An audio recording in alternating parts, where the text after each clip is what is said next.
पहिलं द्विशतक सचिन तेंडुलकरनी केलं। दुसऱ्या दिवशी सगळे पत्रकार सचिन तेंडुलकरकडे, एका पत्रकारानं सचिन तेंडुलकरला विचारलं, म्हणले 2963 वनडेचे कुणाला जमलं नाही, ते तुम्ही केलं, द्विशतक केलं, विक्रम। तुम्ही आज सकाळी उठल्या उठल्या पहिल्यांदा सगळे पेपर बघितले असतील, सगळ्या पेपरच्या फ्रंट पेजवर तुमचंच नाव, मास्टर ब्लास्टरचं द्विशतक। मग उठल्या उठल्या पहिली वृत्तपत्र बघितली का?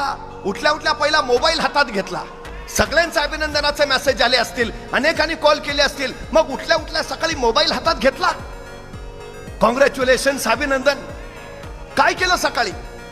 सचिन तेंडुलकर काय म्हटला माहिती आहे?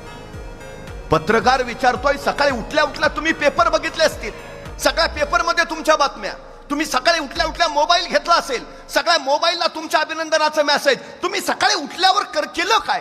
सचिन तेंडुलकर काय म्हटला माहिती आहे? सचिन तेंडुलकर म्हणाला, 20 वर्ष झाली, 20 वर्ष मी रोज सकाळी 6 वाजता मैदानावर नेटमध्ये सराव करत असतो। 20 वर्ष रोज मी रविवारची सुट्टी घेतली नाही, मी दसरा दिवाळीला घरी थांबलो नाही, रोज सकाळी 6 वाजता मी मैदानावर नेटमध्ये असतो। मी जर सकाळी उठल्या उठल्या वृत्तपत्र हातात घेतली असती, मी क्रिकेटचा देव झालोच नसतो। मी जर सकाळी उठल्या उठल्या मोबाईल हातात घेतला असता, मला भारतरत्न मिळालाच नसता। सचिन तेंडुलकर उठल्या उठल्या वृत्तपत्र घेत नाहीत, मोबाईल घेत नाही, तो स्वतःच्या ध्येयाचा पाठलाग करतो।